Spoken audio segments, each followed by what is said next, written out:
अस्सलाम वालेकुम। कैसे हैं आप? इस दुआ के साथ कि अल्लाह पाक हम सबको अपने सामान में और खैर आफियत से रखे, आमीन सुम्मा आमीन। आज मैं आपके साथ अरवी और गोश्त के मज़ेदार सालन की रेसिपी को शेयर कर रही हूँ। ये सालन बहुत ही जायकेदार और लजीज बनकर तैयार होगा और इसको हम प्रेशर कुकर के अंदर बहुत ही कम टाइम में बनाएंगे। आपने वीडियो को पूरा देखना है, स्किप नहीं करना, ताकि आपको हर स्टेप अच्छे तरीके से समझ में आ जाए। अरवी और गोश्त को बनाने के लिए हमें जिन चीज़ों की ज़रूरत होगी उनमें मैंने लिया है बीफ का गोश्त। आप चाहें तो मटन भी ले सकते हैं। 3 अदद टमाटर लिए हैं और उनको इस तरीके से मैंने काट लिए हैं। 2 बड़े साइज़ के प्याज लिए हैं और उनको भी बारीक बारीक काट लिया है। 2 टेबलस्पून लहसुन और अदरक पिसा हुआ। आधा किलो मैंने अरवी ली है और इसको छील के इस तरीके से काट ली है। इसके अंदर जो मसाला जात का इस्तेमाल किया जाएगा उनमें मैंने लिया है कुछ धनिया पिसा हुआ 2 टेबलस्पून, पिसा हुआ गर्म मसाला हाफ़ टी स्पून, कसूरी मेथी 1 टेबलस्पून, नमक हाफ़ टी स्पून, हल्दी पाउडर हाफ़ टी स्पून, दड़ा मिर्च 1 टीस्पून, कश्मीरी लाल मिर्च हाफ़ टी स्पून, सुर्ख मिर्च पाउडर हाफ़ टी स्पून। नमक और मिर्च आप अपने तनासब से कम या ज़्यादा कर सकते हैं। चलिए जी, आज की रेसिपी को बनाना शुरू करते हैं। बिस्मिल्लाहिर्रहमानिर्रहीम। प्रेशर कुकर के अंदर मैंने हाफ़ कप कुकिंग ऑयल शामिल किया है। जैसे ही ऑयल गर्म हो जाए तो आप इसके अंदर प्याज को डाल दें। प्याज का जब हल्का सा कलर चेंज होना शुरू हो जाए तो इसके अंदर आपने गोश्त को शामिल कर देना है। साथ में लहसुन और अदरक को भी डाल दें। गोश्त को आपने इतनी देर तक फ्राई करना है कि इसका जो कलर है वो चेंज हो जाए, यानी पिंक से वाइट होना शुरू हो जाए। फ्लेम को आपने मीडियम ही रखना है। गोश्त को फ्राई करने का मकसद ये होता है कि इसकी जो महक होती है वो इस तरीके से ख़त्म हो जाती है। ये बहुत ही टेस्टी सालन बनकर तैयार होगा।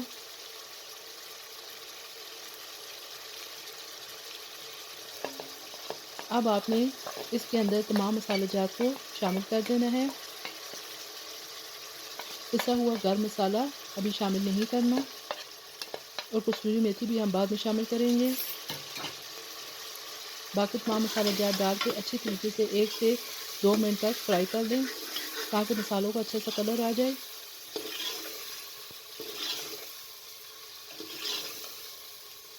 ये देखिए जी, मसालों का अच्छा सा कलर आ चुका है। अब आपने टमाटर को शामिल कर देना है।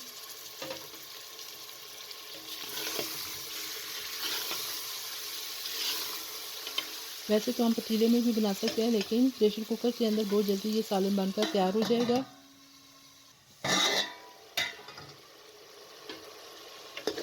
बहुत अच्छी सी खुशबू आना शुरू हो चुकी है। अब आपने इसके अंदर तकरीबन 2 गिलास पानी शामिल कर देना है ताकि गोश्त जो है वो अच्छे तरीके से हमारा गल जाए। अच्छे तरीके से चम्मच चला के कुकर का ढक्कन तकरीबन 10 मिनट के लिए आपने बंद कर देना है, प्रेशर लगा लेना है। ये देखिए जी, तकरीबन 10 मिनट गुजर चुके हैं। गोश्त भी और तमाम चीज़ें अच्छी तरीके से गल चुकी हैं। ये देखिए, ऑयल भी अब साइडों पे नज़र आना शुरू हो चुका है। अब इस स्टेज पर आपने अरवी को शामिल कर देना है।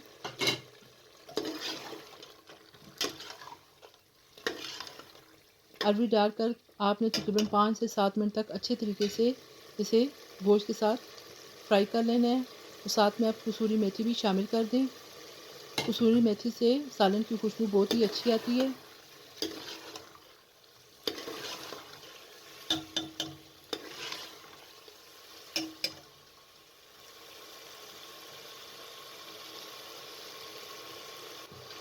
ये देखिए जी, अरवी डाल के तकरीबन हमने 5 से 7 मिनट तक अच्छे तरीके से इसे भून लिया है। अब तकरीबन आपने 1.5 से 2 गिलास पानी शामिल कर देना है। अच्छे तरीके से आपने चम्मच चला लेना है और कुकर का ढक्कन बंद करके तकरीबन 5 मिनट तक आपने प्रेशर लगाना है ताकि अरवी भी अच्छे तरीके से गल जाए। ये देखिए जी, तकरीबन 5 मिनट गुजर चुके हैं और सालन हमारा रेडी हो चुका है। ग्रेवी आप अपनी मर्ज़ी के मुताबिक कम या ज़्यादा रख सकते हैं। अब हाफ़ टी स्पून आपने पिसा हुआ गर्म मसाला छिड़क देना है। ये आप देख सकते हैं हमारा मज़ेदार गोश्त और अरवी का सालन तैयार हो चुका है। ये देखने में जिस कदर खूबसूरत है, खाने में भी उतना ही जायकेदार और लजीज बनकर तैयार हुआ है। आप इसे गर्मा गर्म चपाती के साथ या नान के साथ खाएं तो बहुत ही मज़ा आएगा। आप इसको इस तरीके से एक दफ़ा ज़रूर बनाइएगा। अगर आपको मेरी ये रेसिपी पसंद आए तो लाइक कर दीजिएगा। साथ में मेरे चैनल को सब्सक्राइब और शेयर भी कर दें और बेल आइकन को भी प्रेस कर दें ताकि मेरी हर नई वीडियो आप तक बर वक्त पहुँच सके। फिर इंशाल्लाह एक और नई वीडियो के साथ आपकी खिदमत में दोबारा हाज़िर होंगी। इजाज़त दीजिए। अल्लाह हाफ़िज़।